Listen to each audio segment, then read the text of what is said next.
Episode की शुरुआत में हम देखते हैं कि तानसेन से कहता है कि तुमने अभी तक मेरे दोस्तों को नहीं मारा। इसका मतलब है कि तुम यहाँ पर किसी और काम के लिए आई हो। हाँ, मुझे बताओ तुम्हें कौन सा काम है।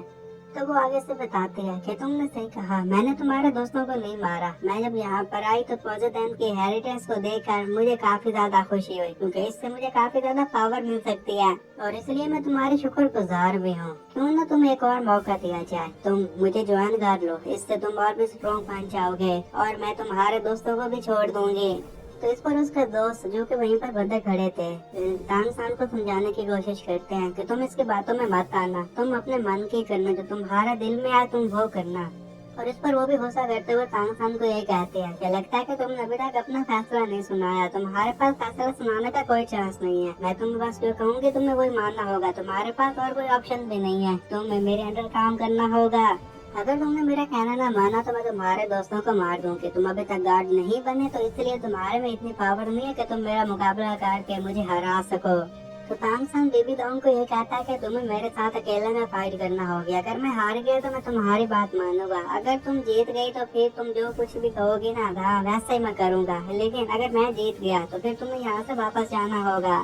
फिर वो अपने सिपाही को एक ऑर्डर देती है जो कि आगे बढ़कर उनमें से एक बंदे को मार देता है। और बेबी डॉन ये कहने लग जाती है कि मैं कैन की तरह नहीं तुम्हारे साथ बैट लगाऊंगी, जो मेरे रास्ते में आएगा मैं उसे हरा दूंगी और ये मेरे लिए फायदा होता है कि मैं किसी की कमजोरी का फायदा उठाऊं। तो उसी तरह आगे बढ़कर बाकी लोगों को भी मारता रहता है। तो तानसेन ये देखने के बाद उन्हें ये कहता है कि मैं तुम्हारा निशान हूं, तो तुम लोग मुझे आकर मारो ना, दूसरों को क्यों नुकसान पहुंचा रहे हो। इस पर बेबी डॉन उसे ये बताते हैं कि मैं जानती हूँ कि तुम्हें डर तो नहीं लगता है, लेकिन तुम्हारे दोस्तों की जान मेरे हाथ में है। क्या तुम्हें अभी भी डर नहीं लग रहा कि मैं उनकी जान ले सकती हूँ? बल्कि नहीं, मुझे तुम्हारी आंखों में डर दिख रहा है। इसका मतलब है कि तुम्हें भी डर लगता है। तो ठीक है, या तो फिर तुम सरेंडर कर दो या फिर मैं तुम्हारे दोस्तों को मार दूंगी। अब ये तुम्हें चूज करना है कि तुमने क्या करना है। तानसेन उसके बाद सुनने के साथ हंसने लग जाते, जिसे देखकर बेबी डॉन भी हैरान हो गई थी। तानसेन से ये कहता कि मैंने आज तक पत्नी कितने मॉन्स्टर्स और गॉड्स के साथ फाइट किया है, लेकिन इसके बावजूद भी मैं उनसे जीतता रहा। और तुम चाहती हो कि मैं इस सब से डर जाऊंगा? मैं नहीं डरता, जब तक मैं जिंदा हूँ तब तक तो नहीं डरने वाला। मर गया तो पता नहीं कि। अब मैं तुम्हें ऑप्शन देना चाहता हूँ बेबी डॉन। आगे बढ़कर वो अपना वेपन बाहर निकालता है। उसे ये कहता है कि मैं अपने दोस्तों को बचाने के लिए तुम्हारे साथ फाइट करूंगा, और अगर तुम्हारी इसमें जान भी क्यों न लेनी पड़ जाए तो उससे भी मैं पीछे नहीं हटूंगा। आगे बढ़कर वो बेबी डॉन के साथ फाइट करने लग जाता है, जिस पर बेबी डॉन हैरान होते हुए तानसेन को ये कहने लग जाते हैं कि क्या तुम पागल हो चुके हो। लेकिन तानसेन कहता है कि नहीं, ये सब कुछ तुम्हारी वजह से हो रहा है, तुम्हारा बहुत बहुत शुक्रिया, क्योंकि मुझे समझ में आ गया कि तुम असली बेबी डॉन हो ही नहीं सकती। क्योंकि असली बेबी डॉन यहाँ पर होती तो वो कभी भी मुझे चॉइस न देती, जैसा कि तुम मुझे यहाँ पर चॉइस दे रही थी। तानसेन से समझाने की कोशिश करता है कि उसने हमेशा से कोशिश की थी कि वो मुझे मारे, वो मुझे दिल से नफरत करती है। अगर आज मेरे सामने बैठी होती तो मुझे फौरन मार देती। तभी मेरे जहन में आया कि ये तो लॉर्ड नेपच्यून का टेस्ट है, तो मुझे इसे पास करना होगा, तो तुम इस टेस्ट का हिस्सा हो। और इसी तरह उसे हराने के बाद तानसेन ने अपने फोर्थ एग्जाम को भी पास कर लिया था। अब ये टेस्ट खत्म होने वाला था। तानसेन ये कहता है कि लकीली ये सब कुछ एक टेस्ट के जरिए से ही हो रहा था। लगता है कि इस पर मैंने अपने इमोशन पर काबू पाना था, और वो इमोशन था डर का। और लॉर्ड नेपच्यून लगता है मेरे बारे में बहुत जानते हैं, वो मेरी लाइफ के बारे में बहुत जानते हैं, मुझे क्या अच्छा लगता है क्या नहीं लगता, कौन मेरा दुश्मन है कौन दोस्त है, इसके बारे में भी वो अच्छे से जानते हैं। लेकिन अगर क्या सच में ये बेबी डॉन होती और मेरे दोस्त उसके कब्जे में होते तो क्या मैं उन्हें बचा पाता? ये बात उसके जहन में काफी देर तक खटकती रहती है। और दूसरी तरफ खड़े हुए तानसेन के दोस्त भी काफी खुश दिखाई दे रहे थे, क्योंकि उन्हें लग रहा था कि तानसेन इस टेस्ट में दिक्कत पेश करवा सकता है। लेकिन तानसेन ने इस टेस्ट को भी आराम से पास कर लिया था। तो अगले टेस्ट की तैयारी होना शुरू हो जाती है, सभी लोग उस पर फोकस करने लग जाते कि तभी तानसेन के सर में काफी दर्द होना शुरू हो गया था।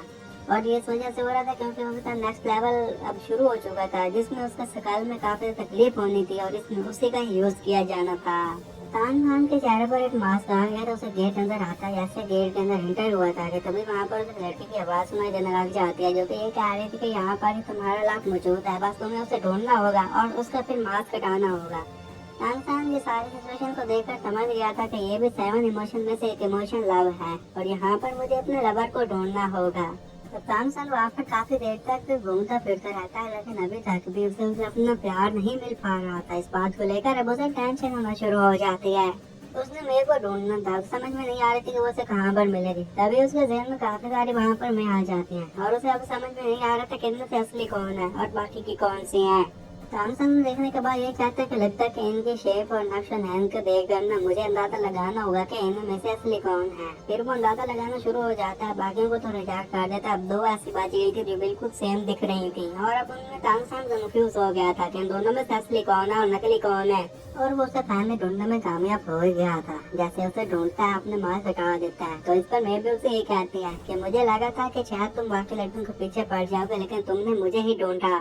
फिर मैं उसे ये भी कहने लग जाते हैं कि यहाँ पर तो काफी सारे लोग हैं, तो क्यों ना बाहर एक गार्डन है वहाँ पर चले। तानसेन काफी खुश हो गया था और दोनों बाहर की तरफ भागने लग गए थे और दोनों गार्डन में आ गए थे। गार्डन काफी ज्यादा अच्छा दिखाई दे रहा था और वहाँ पर फिर तानसेन ये कहता है कि जैसे कि रूल था कि तुम्हारे बालों को संवारना होगा, तो क्यों ना मैं तुम्हारे बालों को संवारूं। तो इस पर वो कहती है कि नहीं, तुम्हें ऐसा करने की कोई जरूरत नहीं है, अब दोनों हम उससे बाहर आ चुके हैं और यहाँ पर अगर तुम आ ही गया तो मेरे साथ अच्छा सा टाइम स्पेंड करो और मुझे तुमसे कुछ नहीं चाहिए।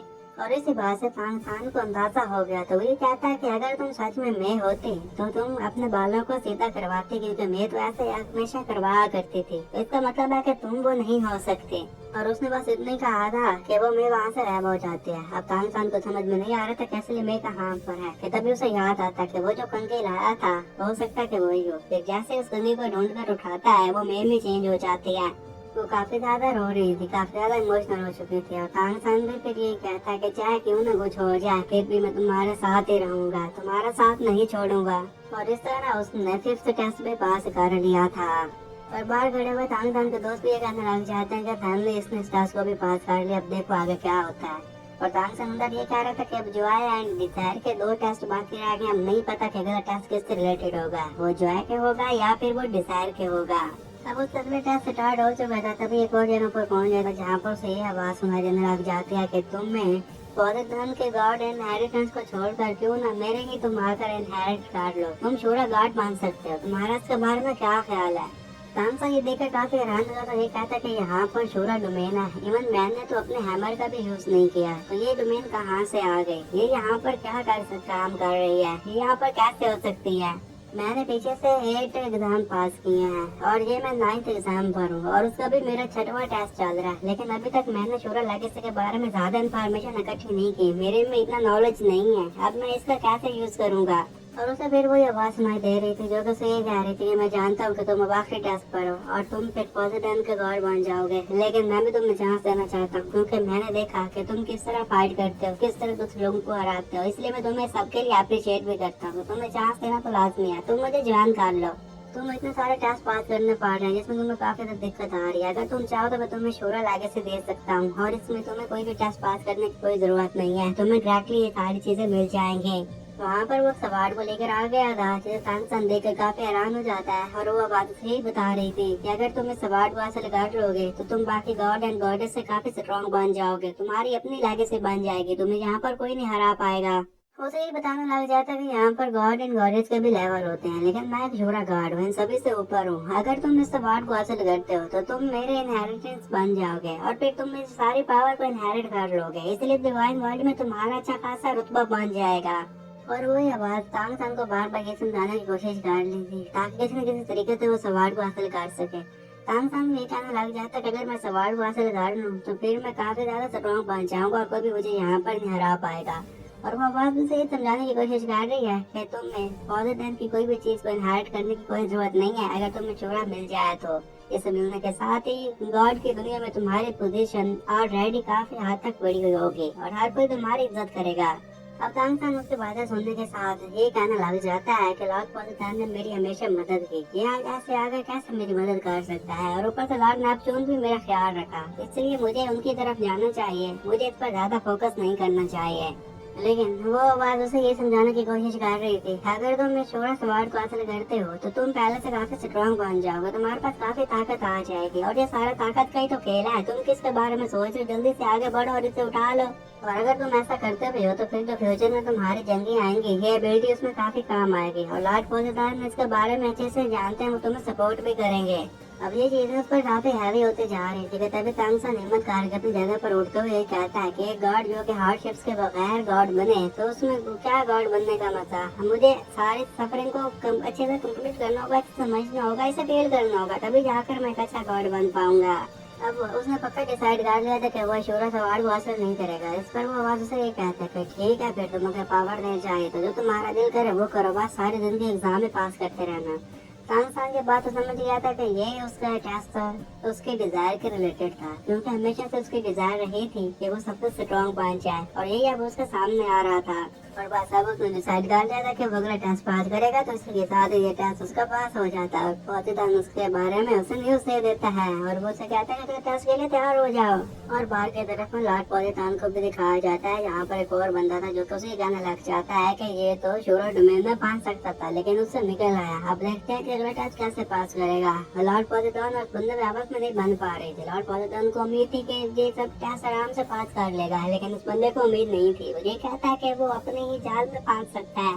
और फिर अगले टेस्ट की सारी तैयारियां मुकम्मल हो जाती है। लॉर्ड पोजीशन से ये कहता है कि तुमने पहले वाले टेस्ट में काफी अच्छा किया। तांगसान इससे काफी खुश हो गया था। ये कहता है कि पहले वाले टेस्ट काफी ज्यादा डिफिकल्ट भी थे, लेकिन ये टेस्ट मुझे लगता है कि आसान होगा और मुझे पता है कि ये कौन सा टेस्ट था, तो इसलिए मैं इसे जल्दी से पास कर लूंगा। और लॉर्ड पोजीशन से ये कहता है कि हाँ, मुझे भी उम्मीद है कि तुम इसे पास कर लोगे, बस आगे एहतियात करना, क्योंकि ये टेस्ट उतना भी आसान नहीं होगा जितना तुम समझ पा रहे हो। और दूसरी तरफ हमें एक लड़की को दिखाया जाता है जो कि वहाँ पर एक जगह पर जाकर बैठ जाती है, फिर अपनी जगह पर खड़ा होकर अपने वेपन्स को एक्टिवेट कर लेती है, और उसी के साथ ही एपिसोड यहीं पर खत्म हो जाता है।